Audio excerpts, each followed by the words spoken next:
I know, my friends, we've gotten a lot of Android 17 news as of late, and I'm sure you're tired of hearing us talk about it. But there is an aspect of Android 17 that slipped under the radar that I don't see anyone talking about: the official release of Wear OS 7, and it just launched for Pixel Watch. I just got it on my Pixel Watch 3 a few days ago. I've been spending quite a bit of time using it, and real quick, I wanted to give you a rundown on everything new and everything you need to know as this update starts rolling out to more and more people. And of course, if you want to stay up to date on all things Android, which you definitely do, consider subscribing to the 9 to 5 Google YouTube channel because we have a lot more content coming your way. Alright, first things first, Wear OS 7 is officially out based on Android 17, and it's available on the Pixel Watch 2, 3, and 4. If you haven't already gotten this update automatically, you should know there is a way to manually force it by going to Settings, System, and System Updates. If you get the "Your watch is up to date" text, don't worry, just tap on that screen multiple times. Some say 7 times, but honestly, just keep spamming it over and over and over again, almost to the point where you feel a little silly, and I swear at some point it will force the update eventually. I've seen a couple reports here and there that people have to disable Bluetooth sometimes and then continue tapping on that update screen. Regardless, it is a little finicky to be fair, but trust me, it does work. Once you get the update actually installed, the first new feature is actually pretty big, as Google is finally bringing Android's live updates feature to the watch a year after being introduced originally on Android 16. So you'll be able to see real-time, glanceable information from ongoing events without having to open apps over and over again. Some examples Google gives are sports scores, delivery app timelines, workout progress, and navigation directions. There is an app that I use right now that seems to demo this really well. It's called Heavy, and it's a fitness workout app that lets you track your sets and your rest time in between. Based on Google screenshots, they work almost identically. You start an activity of some kind where you get an icon on your home screen. That ongoing activity will appear as the first item in your notification list, and tapping on it will quickly show you a tracker of some kind. In this case, it's tracking cooldown time until my next rep, but the same thing applies for ongoing deliveries, navigation, whatever you're trying to track, and it's actually really nice to see this being brought over to Wear OS. The only issue is this only works with apps that have actually shipped support, which officially from Google only seems to be the Just Eat app used in their marketing. I have yet to see this show up in Google Maps, Google Health, or Uber Eats, so it might take some time before we see more apps taking advantage of this feature. Next up, Wear OS 7 now has its own system-level media output switcher, where you can switch audio and video output between devices right from your wrist, and it's integrated into the system media player, so it works for any media app, not just the Google ones. So in practice, you can switch between Google Cast devices like Nest Hubs, Cast-enabled speakers, smart TVs, Bluetooth headphones, smart displays, or your phone's own speaker, as a few examples. Unfortunately, I couldn't find it anywhere it was live within any of the apps I actually used. I tried YouTube and YouTube Music with no success. I just don't think it's live yet, or it's going to require an app update of some kind, so if it's not working for you yet, don't worry, you're not the only one. But to show you a quick demo, it basically works exactly the same as Spotify's Connect feature if you've ever used it.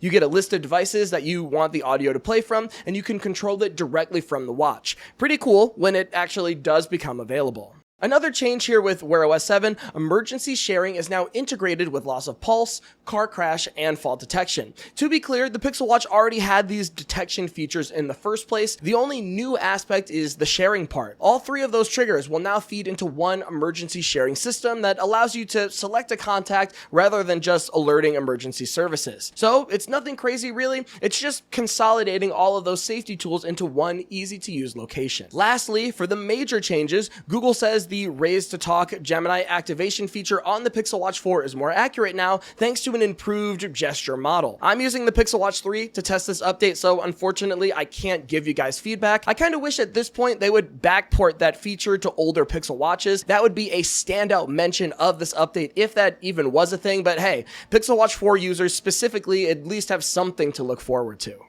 That said though, there are a few smaller items to note here, not really game-changing features by any means, but just some little tweaks that you should look out for. Swiping to the right will show you a new quick add widget, and if you tap into that, you'll see the tiles have been renamed to widgets to make this change a little bit more clear. Another tweak, media controls, map directions, and much more will now sit at the very top of your notification list, which is great for easy access. So if you swipe down into your notifications, it's going to show you a little tab, and tapping on that tab will bring you straight into that activity where you can easily continue your interaction. There's also been a minor UI tweak with a lot more Material 3 Expressive added throughout the operating system. Toggles have been updated, sliders are thicker now, and it's kind of just a fresh coat of paint at best. The Where contact widget has gotten a redesign as well. It has a new 3-button layout with voice search, calling, and message options, plus their contact photo looks absolutely gorgeous if you ask me. And finally, Google says Wear OS 7 features deep system-level power optimizations that result in up to 10% improvement in battery life compared to Wear OS 6.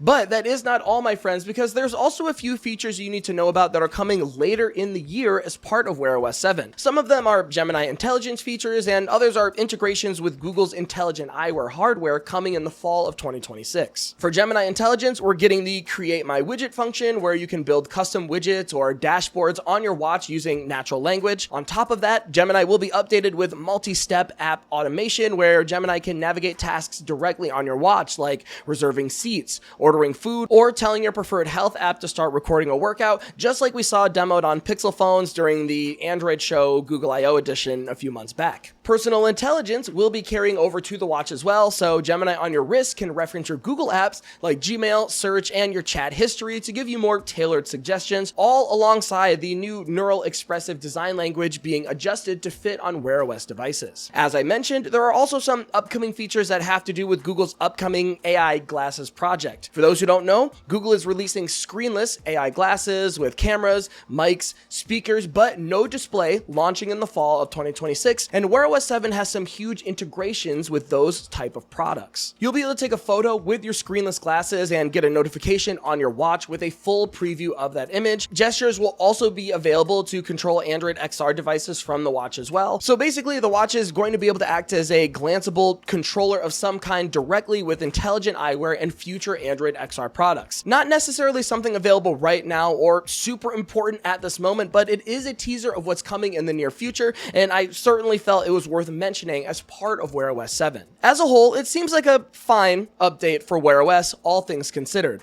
It's kind of a mild update, at least at this point. There were only a few changes to the core version of Wear OS, but once we start getting our hands on those Gemini features plus the smart glasses integration, I think it's going to start feeling a lot more feature complete. But that, my friends, is everything you need to know about Wear OS 7. Let me know down in the comments what you're thinking so far now that we have all of this information laid out for you. Are you someone that's disappointed with this update? Is there anything that you are actually excited to try out? If you've updated, what do you think about performance and battery life? Are you noticing it's better or worse than before? Please leave a comment and let me know your thoughts, as I'm always super curious to hear what the Android community is thinking. Until next time, this has been Jordan Floyd from 9to5 Google. Thank you so much for watching, and I will see you in the next one.